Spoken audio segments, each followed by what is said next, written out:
Makwetu previously served as the Deputy Auditor General. He's now joining us live in the studio. Congratulations are in order. Kimi, thank you very much for coming in.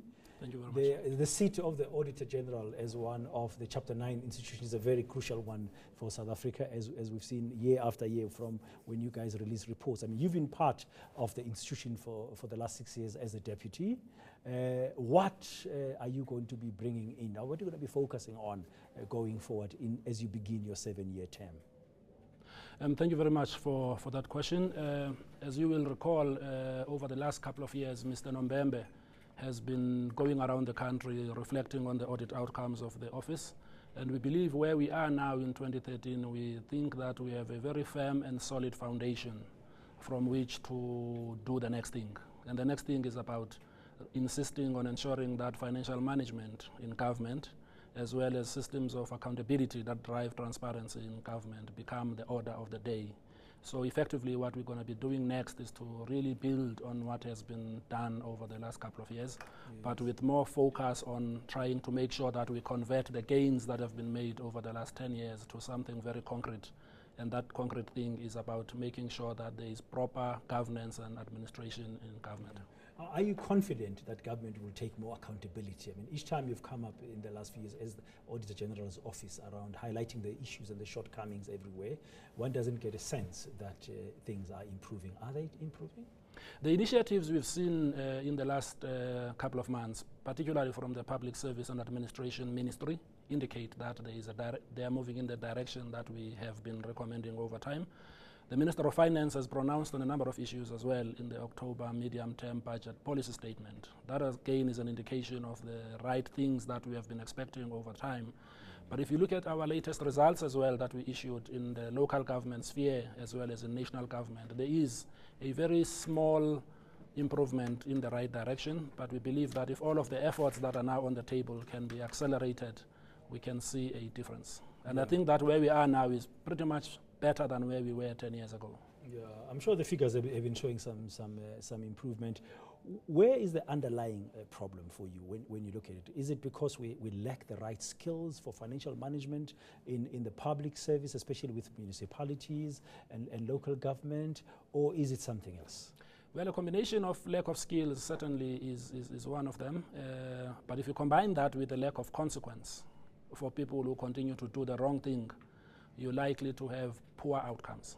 So you've got two things that, if combined together, lack of consequence, which perpetuates a system of impunity, as well as lack of financial management skills, is not the right combination of things to have.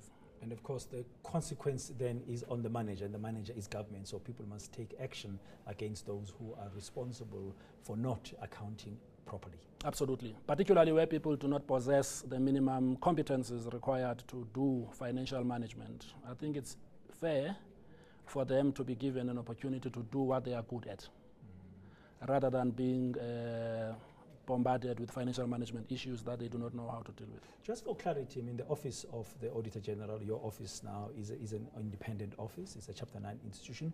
When you do the audits, and whether you qualify them or you come them as unqualified, or you give them clean audits, do you also make recommendations on how things can be done, therefore assisting in the consequence part? Absolutely. We do not just leave it there. We even take it further, because on every quarter throughout the country we meet with the people who are in administrative and political leadership to appraise them of the issues that we have left in their management letters. So every 3 months we have this interaction to continue to say, these are the areas that you are falling short on.